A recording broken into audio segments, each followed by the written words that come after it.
I've always been pretty good at basketball. My dad taught me how to play when I was young, and I practiced almost every day since then. By the time I reached high school, I was good enough to make the varsity team, but I preferred playing casual games with my friends instead of dealing with the pressure of competitive sports. That day started like any other Saturday. I met up with my two best friends at our usual spot, the public basketball court near our neighborhood. We'd been tight since third grade, and playing basketball together on weekends was our thing. We usually played for a couple of hours, nothing too intense, just having fun and staying active. We were about 1 hour into our usual routine when this woman and her son showed up.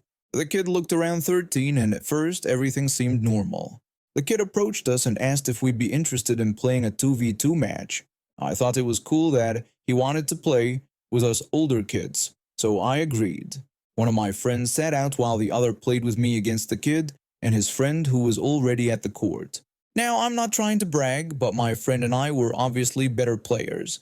We're 3 years older and had more experience. We scored quite a few points, but we weren't being aggressive or showing off, just playing normally. That's when things took a weird turn. Just as we were wrapping up the game, the woman stormed over to us. She yelled for someone to stop, and I wasn't sure who she was talking to since my friends and I were standing together. When she clarified she was talking to me, she accused me of cheating because I had scored too many points. When I asked how I was cheating and my friend backed me up with the same question, she got even more agitated. She claimed we were ganging up on her and accused me of knocking her son over and injuring him. She threatened to take me to the police station or call him herself. I told her to do whatever she needed to do. Her son tried to defuse the situation by telling his mom to stop embarrassing him and insisting he wasn't hurt. She just snapped at him to be quiet, claiming she was doing this for his own good. She pulled out her phone and actually called the police. I couldn't believe this was happening over a friendly basketball game. My friends and I just stood there, completely dumbfounded. Within minutes, 2 police officers arrived at the court. When the first officer asked what was happening, I tried to explain, but the woman actually hit me in the chest to stop me from talking. I was shocked. Did she really just assault me in front of police officers? She immediately started telling them that I had hurt her son during the 2v2 game. I explained that I hadn't done anything wrong and suggested they could ask my friends. This made her even more furious, and she started screaming that I was a liar and that my friends couldn't be used as evidence. My friends jumped to my defense, explaining that I was innocent and that we had just played a normal game without any harm done. The poor kid just stood there looking mortified. I almost felt bad for him, having to deal with such an embarrassing parent. The police officers decided to take us all to the station to sort things out. I was nervous, but I knew I hadn't done anything wrong. At the station, her whole story fell apart when her own son finally had enough and told the truth. He explained that I never hurt him, that his mom was making the whole thing up, and that he was just embarrassed by her behavior. The officers asked me if I wanted to press charges against the woman for hitting me in the chest earlier. Remember how she did that right in front of them? Yeah, not her smartest move. When I looked at her smug face, which wasn't so smug anymore, I told them yes, I would like to press charges. The woman's face went from angry red to ghost white in seconds. She started stammering excuses about how she was just protecting her son and trying to downplay the hit as just a little tap. But the officers weren't having any of it. They charged her with assault of a minor, and she ended up having to pay a fine and attend anger management classes. I still see her son at the basketball court. He's actually a pretty cool kid who always apologizes for his mom's behavior that day, even though it wasn't his fault. We even play together sometimes. Without his mom around, of course. This happened several years ago when my daughter was almost 1 year old.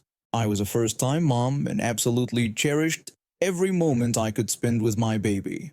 I had this amazing mixed-breed dog who weighed about 35 pounds. Not the biggest dog, but she was incredibly loving and protective of my daughter from day one.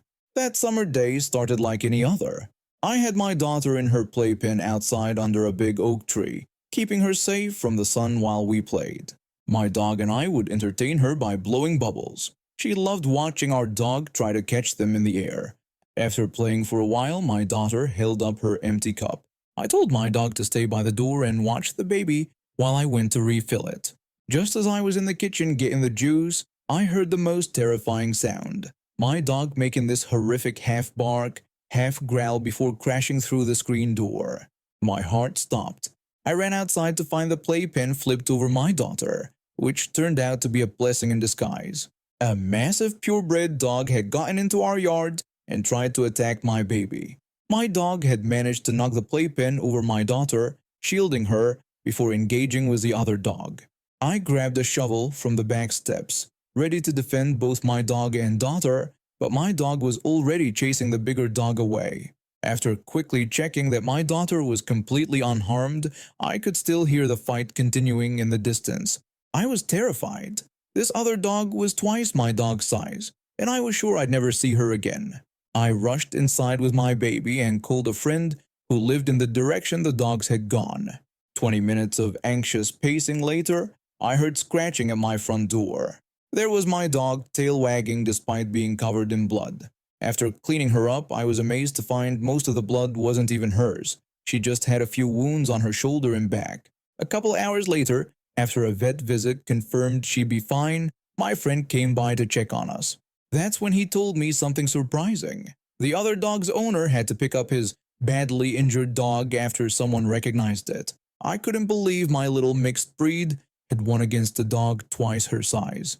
Just as we were discussing this, someone knocked on my door. It was a police officer with the other dog's owner. The owner immediately started demanding to see my dog, saying he wanted it destroyed and that he was going to sue me because my dog had killed his grand champion stud. Shocked, I asked if his dog was really dead. He confirmed that he'd had to put his dog down due to the severe injuries and insisted that I would pay for this. The police officer asked me to explain what had happened. After I described how the other dog had entered my yard and tried to attack my baby and how my dog had protected her, the officer questioned the owner about why such an expensive dog was running loose. The owner casually replied that his dog sometimes needed freedom, dismissing concerns by saying there was barely any traffic and his dog had never bitten anyone before. The police officer then turned to me and asked if I wanted to press charges, mentioning that this incident could cause lasting trauma for my daughter. The owner became even more agitated, insisting that my dog should be destroyed for killing his champion. The officer explained that my dog was simply protecting a child on our property and that the owner had no case. The owner refused to accept this, arguing that his purebred dog would never attack anyone, unlike what he called my mongrel. He then demanded to speak to the officer's supervisor. When the supervisor arrived, the owner tried to force his way into my house, yelling for me to bring my dog out. The supervisor had to intervene to restore order. When the owner kept interrupting everyone to rant about his show champion, the supervisor told him to stop interrupting and asked to see my dog. As I led the supervisor inside, the owner tried to follow, but the first officer stopped him. When the owner complained about this being unfair, the officer warned him that the alternative was waiting in the police car in handcuffs. This made the owner even more indignant. I showed the supervisor everything: my dog's wounds, the broken screen door, and the torn-up yard from the fight. He patted my dog's head and praised her bravery before going back outside to deliver his verdict. He declared that my dog was within her rights to protect her young master. When the owner complained about his lost stud fees, the supervisor pointed out that such a valuable dog shouldn't have been running unsupervised through the neighborhood. He explained that my dog was simply doing its job protecting its owners, and unless I wanted to sue the owner, there was no case. He then added a warning that given the owner's threats against my dog, if anything happened to her, the owner would be their prime suspect. The dog owner's face turned red as he stormed off. While I felt bad about his dog having to be put down, I was incredibly grateful for my brave little protector who saved my daughter that day. Backstory: I work as a lifeguard instructor during summers, and my dad is a supervisor at a fire alarm company. One of his biggest clients is this fancy hotel downtown. My dad and the hotel owner have been friends for years, so my family and a couple friends get to use their pool facilities for free, which is pretty sweet considering how expensive it usually is. Story: last week, temperatures hit over 30 degrees Celsius, 86 degrees Fahrenheit, making it unbearable to stay indoors. I decided to take advantage of our pool privileges and invited my girlfriend and two best friends for a swim. I called the hotel owner first to make sure it was okay, and he gave us the green light. We arrived around 2 p.m. when the sun was blazing. The hotel has two pools, a shallow kids pool about a meter deep and an adult pool that goes from 2.4 to 4 meters deep. When we got there, the place was pretty empty except for one woman who left shortly after. We set up our stuff on some chairs, and I went to grab sodas and sandwiches from the pool bar. We had a quick snack and headed into the adult pool, making sure to enter quietly and respectfully. No splashing, no yelling, just casual swimming. About 5 minutes into our swim, this woman and her kid show up. The woman immediately demanded that we get out of the pool. When I asked what the problem was, she claimed we were taking up too much space and her precious child couldn't swim. The kid was maybe 7 years old and definitely shouldn't have been in the adult pool. Plus, the pool was huge, 30 by 50 meters. There was plenty of space for everyone. I tried explaining to her that this was the adult pool and there was more than enough room for everyone. She responded by yelling at us to get out immediately. Then her kid joined in, claiming his father owned the pool. I couldn't help but laugh since I actually know the owner's family. When I told them this wasn't true and that I knew the real owner's family, the woman bent down and splashed water at me like a child. She mockingly asked if I was mad about getting wet, which made me wonder if she realized we were in a pool. When she demanded again that we get out, I calmly refused and told her I was fine where I was. She stormed off to complain to the lifeguard, who had witnessed everything. The lifeguard came over to reassure us, saying he'd handle the situation since he'd heard what really happened. When he went back to speak with her, he explained that we hadn't done anything wrong and reminded her that her child couldn't be in the adult pool. The woman became hysterical, insisting her child was the best swimmer there and could go wherever he wanted. Then she started screaming false accusations about being hit and called for a manager. The bar employee who was in charge that day came over to investigate. When the woman accused me of hitting her, everyone present, the bar employee, my girlfriend, my friends and I, immediately denied it. She then called us liars and threatened to send us to jail. She even had the audacity to demand our food and drinks as compensation for our supposed rudeness. When I refused, she yelled at me about respecting my elders. The bar employee had already called the owner, who arrived quickly. The woman tried to claim that we had hit both her and her child, with her kid backing up her lies. The owner shut it down immediately, revealing he had seen everything on the security cameras and knew they had snuck in without paying. Upon learning about the cameras, she left immediately. The owner apologized to us and gave us free sandwiches. We thought it was over, but after changing and heading to the parking lot to meet my mom, the woman was waiting. She accused us of stealing her things and lying, then tried to grab my bag containing all our belongings. I managed to hold on to it, being stronger than her. She started screaming false accusations about being hit again and threatened to call the police. The owner, who my girlfriend had quietly gone to get when she spotted the woman, announced that he would be the one calling the police for her lying and harassment. He told us to go while he handled the situation. We left with my mom, who hadn't heard any of the commotion. Later that day, my dad had a meeting with the owner about upgrading the hotel's fire alarm system. He told my dad that after we left, the police came and arrested the woman. Turns out she had drugs on her, was drunk in public, and had several other charges. She ended up getting 6 months in jail and a hefty fine for drug possession and disorderly conduct. She's now permanently banned from all hotels in the chain. I've been working night shifts at this consulting firm for about 3 years now. Initially, it was pretty intense. We handled tons of urgent cases throughout the night, requiring both phone consultations and physical presence at the office for groundwork.